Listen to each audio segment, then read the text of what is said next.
शुरू अल्लाह के नाम से जो बड़ा मेहरबान और नहायत रहम वाला है। अस्सलाम वालेकुम। मैं जाहिद अजीम अपने चैनल अवामर इदारा के साथ आपकी खिदमत में हाज़िर हूँ। नाज़रीन, मुल्क के अंदर एक गैर यकीनी सूरत हाल है जिसके तहत अगर आप देखें तो रोज़ बरोज़ इसमें नई डेवलपमेंट्स हो रही हैं। आज भी कुछ मेजर डेवलपमेंट्स हुई हैं जो हम आपके सामने रखेंगे। सबसे पहले हम बात करेंगे तहरीक इंसाफ की। लाहौर के अंदर एक बहुत बड़ी रैली तहरीक इंसाफ ने आज यौम मई के ऊपर लाहौर के अंदर एक बहुत बड़ी रैली निकाली। ये रैली लिबर्टी चौक से लेकर नासिर बाग तक निकाली गई।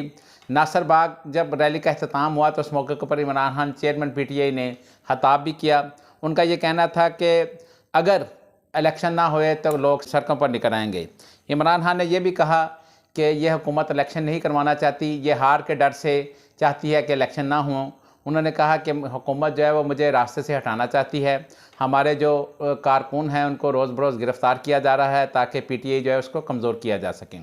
इमरान खान साहब ने इस मौके के ऊपर यह भी कहा कि 14 मई से पहले अगर असम्बलियाँ ना तोड़ी गई तो मुज़ाकरात जो है वो नाकाम हो जाएंगे। यानी आज उन्होंने इस चीज़ का उंदिया दे दिया है कि मुज़ाकरात अगर करने हैं तो 14 मई से पहले पूरे मुल्क की जो असम्बलियाँ हैं, वफाक की भी असम्बली वो भी तोड़नी होगी।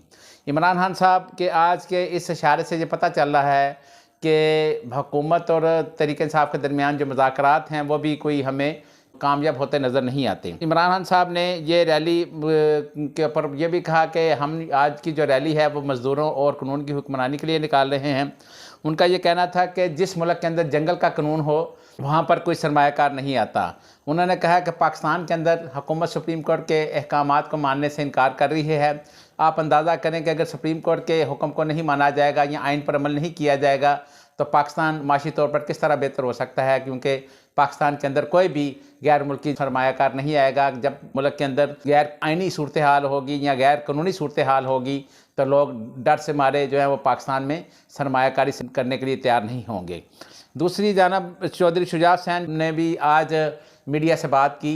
आपको पता है कि चौधरी शुजात हुसैन इस वक्त जो है पाकिस्तान मुस्लिम लीग काफ के सरबराह हैं। चौधरी शुजात हुसैन के घर पुलिस ने एक रात पहले वहाँ पर छापा मारा चौधरी परवेज़ इलाही साहब को गिरफ़्तार करने के लिए।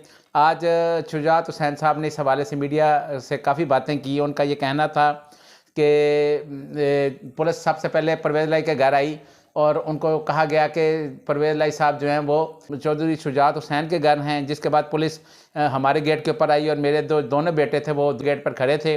उन्होंने कहा कि मेरे बेटे इस मौके के ऊपर ज़ख्मी भी हो गए, एक मेरे बेटा जो है उसके हाथों के ऊपर टांके भी लगे। चौधरी शुजात हुसैन ने इस वाक़े को बहुत अफसोसनाक करार दिया। उनका ये कहना था कि ये जिस तरह की कार्रवाई की इसकी मज़म्मत की जानी चाहिए और ये जितनी भी इसकी मज़म्मत की जाए वो कम है।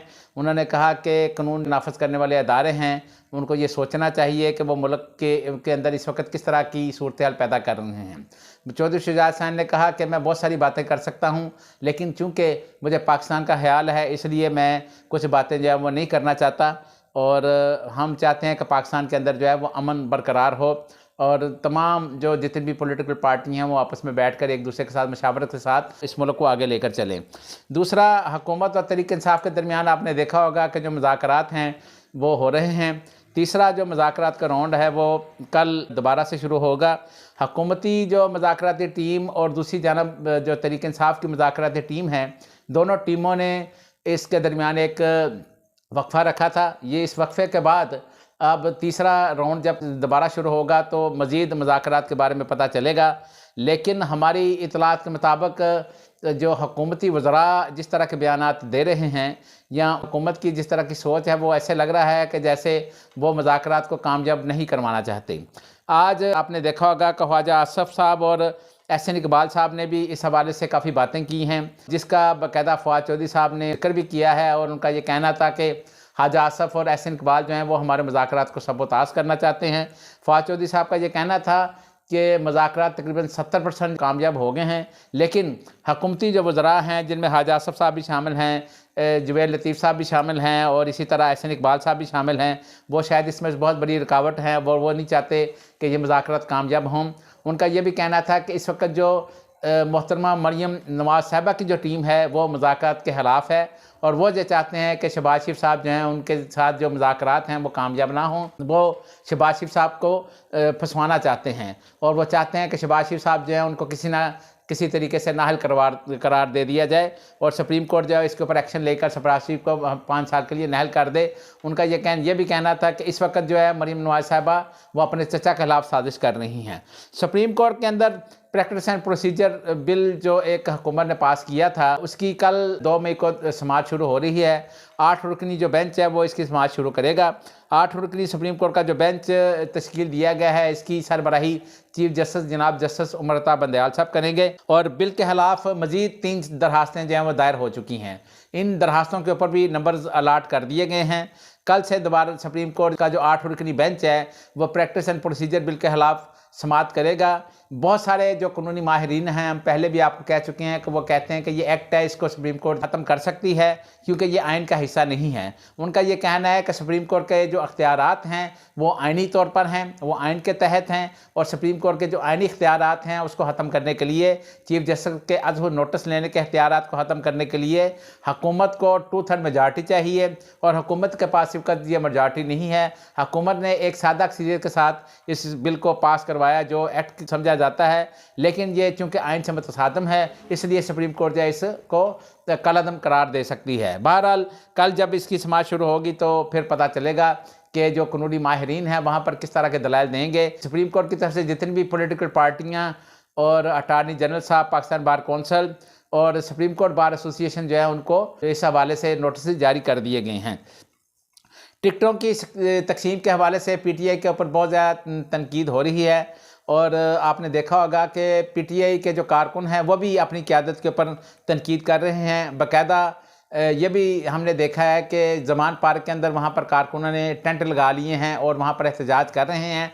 ये एक अच्छी मिसाल है और ये होना चाहिए, ये तकरीबन हर पॉलिटिकल पार्टी के अंदर होना चाहिए। अगर कोई भी पार्टी जो है वो अपने कारकुनों से अलग होकर टिकटें तकसीम करे या अपनी कारकुनों का ख्याल ना करे तो इसके ऊपर कारकुनों को ज़रूर एहतजाज करना चाहिए। ये जमहूरी रवायात के बिल्कुल ऐन मुताबिक है और इससे जमहूरियत मजबूत होगी।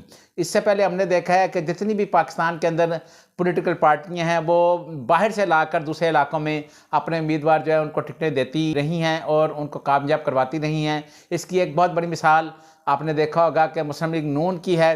मुस्लिम लीग नून ने हमेशा बाहर से लोगों को लाकर ख़ास तौर पर जो कौमी असम्बली के हल्के हैं उनको इलेक्शन लड़वाया, लेकिन उसके ऊपर कभी कारकुनों ने एहतजाज नहीं किया। तहरीक इंसाफ के कारकुन इस मामले के ऊपर बहुत ज़्यादा जज्बाती हैं और वो खान साहब ने जो टिकटें इस वक्त तकसीम की हैं उसके हवाले से वो काफ़ी एहतजाज कर रहे हैं, जिसकी वजह से खान साहब को बहुत सारे फैसलों के हवाले से बैकफुट पे भी जाना पड़ा है और उन्होंने काफ़ी जो टिकटें हैं वो चेंज भी की हैं। अलबत्ता तहरीक इंसाफ को भी सोचना चाहिए कि वो जो टिकटें तकसीम कर रहे हैं उनके ऊपर जो इल्ज़ाम लग रहे हैं वो क्यों लग रहे हैं। तहरीक इंसाफ के हवाले से आपने देखा होगा कि एक साबिक चीफ जस्टिस साकिब निसार साहब के बेटे की एक ऑडियो भी रिलीज़ हो चुकी है जिसके बारे में फवाद चौधरी साहब का ये कहना है कि ये गलत है, इस तरह की कोई बात नहीं है। उन्होंने कहा कि हमने इसकी इंक्वायरी करा ली है, लेकिन मेरे ख्याल में तहरीक इंसाफ को सोचना चाहिए और इन मामलात को कंट्रोल करना चाहिए क्योंकि इससे कोई अच्छी रवायत नहीं कायम हो रही और ये पाकिस्तान और जमहूरियत के लिए अच्छी बात नहीं है। अगर आपको हमारी ये वीडियो पसंद आई हो तो नीचे दिए गए सब्सक्राइब के बटन को प्रेस करके अपने इस चैनल का हिस्सा बने। अल्लाह ताला हम सब का हामी नासिर हो। खुदा हाफिज़।